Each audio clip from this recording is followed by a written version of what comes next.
அன்பானவர்களே, இயேசுவின் நாமத்தினாலே உங்களை வாழ்த்தி வரவேற்கிறேன். இந்த நாளில் ஒரு வேத வசனத்தை காண்பிக்கிறேன்.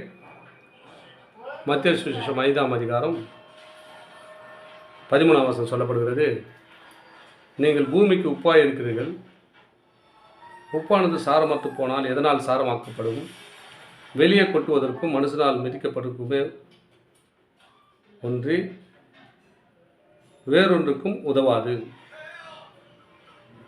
இங்கே பாருங்கள், ஆண்டவர் ஒரு மறைபொருளான வார்த்தை சொல்கிறாரு. உப்பு எப்படிங்க உள்ளது? சுவைத்தரக்கூடியது உப்பு. ஒரு சாப்பாட்டில் எதில் போட்டாலும் கொஞ்சம் உப்பு போட்டால் தான் நல்ல டேஸ்ட் வரும். அந்த டேஸ்ட்டுக்கு கொடுக்குற ஒரு மனுஷனாக அவனை மாத்திரன்றார். எப்படி இருக்க போகிறீங்க?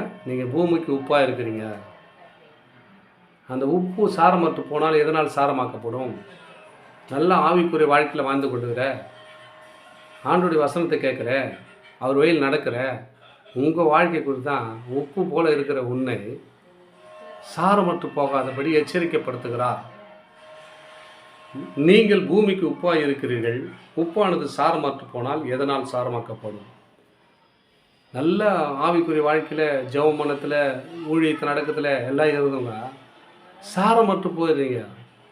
உப்பு ஒப்பிட்டு உங்களோடு பேசுகிறார் ஆண்டவர். என் அன்பு சகோதரனே, சகோதரிகளே, சாரமற்று போகாதீர்கள். அதை உப்பு சாரமற்று போனால் எதனால் சாரமாக்கப்படும்?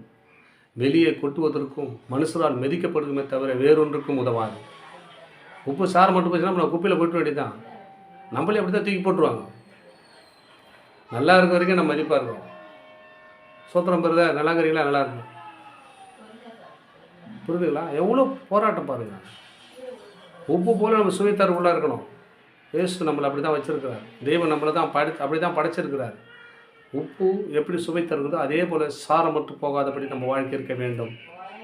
நம்ம இருக்கிற இடங்கள், வேலை ஸ்தலங்கள், நம்மலாம் எப்படி பயன்படணும்? உப்பாக பயன்படணும். அந்த சகோதரர் வந்துட்டார்ப்பா, சோதனம் சொல்கிறார். எப்படி இருக்கேன்? நல்லா இருக்கணும். விசாரிக்கக்கூடியவர்கள் நம்ம உப்பாக மாறணும். சாரமற்று போகக்கூடாது. சாரமற்று போயிடுச்சுன்னா